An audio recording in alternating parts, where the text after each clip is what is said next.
Imagine standing in Jerusalem, a city where every stone tells a story of faith, conquest, and divine promise. Now, imagine that the very earth beneath your feet begins to speak, not with a roar, but with a whisper so precise it chills the bone. Last night, the holy city entered a moment that defies scientific explanation. On the historic Mount of Olives, a place where Jesus once walked and prayed, a visible crack appeared in the ancient stone. It didn't shatter the pavement in a chaotic burst. Rather, it began to extend with quiet, unnerving discipline. This wasn't the result of a jackhammer or the wear and tear of centuries. Witnesses describe a fracture widening at a steady pace, following a perfect east-west line, stretching intently toward the ancient tombs. Geologists are baffled. Their instruments recorded no massive earthquake, no pre-shocks, no violent tremors typical of such a rupture. It was as if the mountain itself was opening up in response to silent command. For those of us who hold the scriptures dear, this directionality is startling. It brings to mind the prophet Zechariah, who foretold of a day when the Mount of Olives would cleave toward the east and toward the west.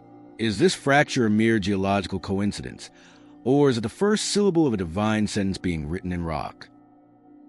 Stay with us, because as our story unfolds, we will uncover perspective on these unfolding events that might truly surprise you and deepen your understanding of the times we are living in.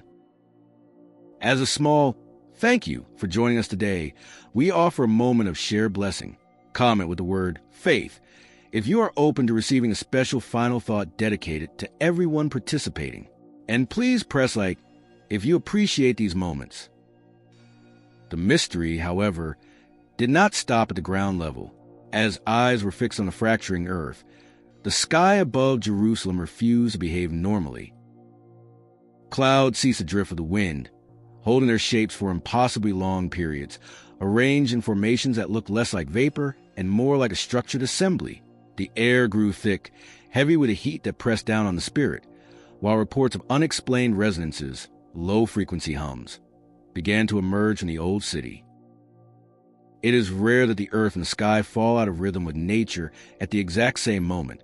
Usually, a crack in the ground is just a crack.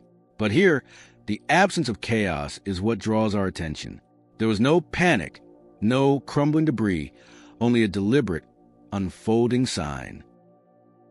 It beckons us to look closer, to question if the physical world is beginning to align with the spiritual reality we have long anticipated.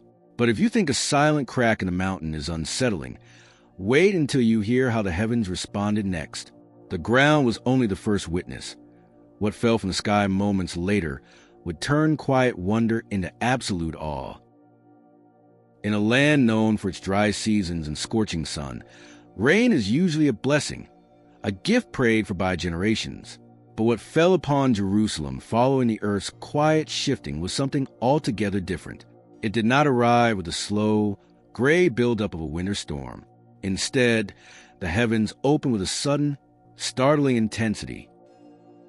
Rain poured down in torrential bursts, overwhelming the ancient stone drains and flooding the low paths within minutes. It was water arriving with a sense of urgency, reshaping the roads before residents could even seek shelter. Yet, as the waters rose, observers noticed something unsettling. The runoff streaming to the holy city began to shift in color. Streams darkening into unfamiliar, deep tones flowed through the streets. While skeptics might point to disturbed soil or mineral deposits, those watching felt a deeper resonance. It brings to mind the warnings of old, where water itself testifies to the changing times. The flooding was not destructive in a catastrophic sense, but it was undeniable, a sign that the elements themselves were no longer following the rules of the season.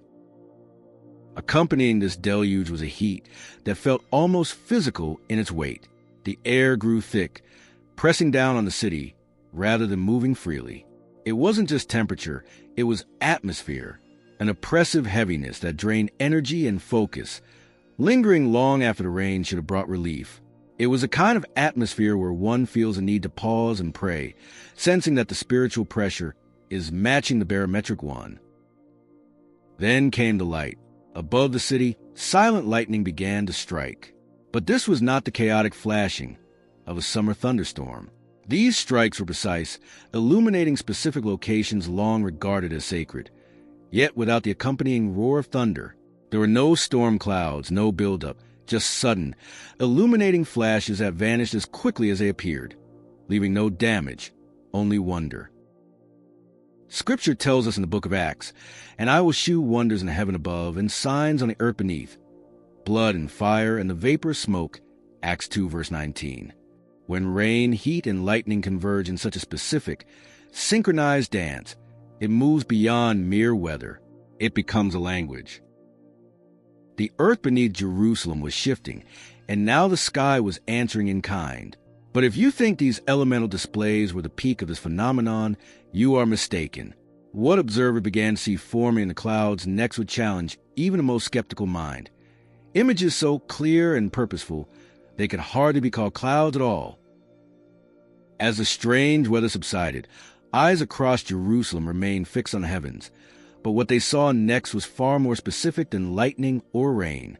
In video after video circulating from the Holy Land, observers captured cloud formations that defied the logic of wind and vapor. These were not the amorphous, drifting shapes we used to see as children in the grass. These shapes possessed order. They held their form against the breeze, arranged in lines and clusters that looked unmistakably like a celestial assembly. Witnesses from different districts, unbeknownst to one another, began reporting the same sighting. Figures that appeared to be riders in the sky. Some described them as glowing, possessing wings or robes of brilliant white, standing upright and aligned side by side as if marching forward. It wasn't a fleeting illusion. These formations remained suspended, keeping their distance and alignment long enough to be recorded and recognized by thousands. It brings to the forefront of our minds a majestic vision found in the book of Revelation, and the armies that are in heaven followed him on white horses, clothed in fine linen, white and clean, Revelation 19 verse 14. Skeptics, of course, were quick to offer explanations. Meteorologists spoke of rare atmospheric pressure ridges, while others questioned if digital alteration or artificial intelligence played a role in the recordings. Yet, no technical explanation could fully account for the sheer number of independent sightings or profound clarity of the images. Among these formations, many reported seeing one dominant figure standing apart from the rest, a silhouette of majesty that did not break apart but faded slowly, as if withdrawing rather than dissolving. For the faithful, this wasn't a trick of the light. It felt like a glimpse behind the veil. In a city where symbols are never taken lightly, the appearance of an angelic host over the Temple Mount is a message that resonates deep within the soul. It suggests that the spiritual realm is pressing close to our physical reality, perhaps closer than it has been in centuries. But just as the city began to process these visions of light, the atmosphere shifted once again. The bright legions faded, and something else took their place, an anomaly that did not glow, but rather absorbed the light around it, behaving in a way that made even the animals stop and stare. What appeared next would challenge the laws of physics and leave experts searching for answers they could not find. While the heavenly hosts captivated the faithful, another phenomenon appeared that turned curiosity into a deep, unsettling quiet. Witnesses across multiple districts reported a dark object suspended in the sky, completely motionless for nearly 20 minutes. It didn't drift with the wind, nor did it emit any sound or exhaust. It simply held its position, fixed against the backdrop of the heavens. But it was a reaction of the natural world that truly gave people pause. Birds, which usually scatter at the sight of a predator or a storm, did not flee. Instead, flocks began to circle the object in tight, controlled patterns, as if they were tracking a presence unseen by the human eye. While eyes were locked on this aerial mystery, the earth below began to groan. In a residential area, a building collapsed suddenly. There was no explosion, no warning cracks, no seismic alarm. The floor simply gave way, quietly and abruptly. At nearly the same moment, an ancient tree, deeply rooted and stable for generations, ruptured violently from the inside out. There was no lightning strike to cause it, no wind to snap it. The trunk split outward, suggesting an intense internal pressure had built up until it could no longer be contained. These events, a suspended object, circling birds, a collapsing structure, and a bursting tree, seem unrelated on the surface. But when they occur within the same narrow window of time, the spirit of discernment tells us this is not a coincidence. It is a convergence. It reminds us of the words of Jesus in the Gospel of Luke. And there shall be signs in the sun and in the moon and in the stars, and upon the earth the stress of nations, Luke 21, verse 25. God often speaks through the environment before he speaks through history. The physical world is reacting to a spiritual shift. The pressure building inside that ancient tree mirrors the pressure building in our world today, a need for release for truth and for revelation. If this message resonates deep within you and you feel moved to affirm your faith right now, simply type Amen in the comment below. Jerusalem did not erupt into panic. Instead, a hush fell over the city. Life resumed, but the atmosphere had changed. The silence left behind was heavy with meaning, a pause between the thunder and the lightning. But just as the city began to exhale, the instruments started to twitch. What happened next wasn't something you could see with the naked eye, but it was something that every compass, every sensor, and every animal in the city would feel deep within their bones.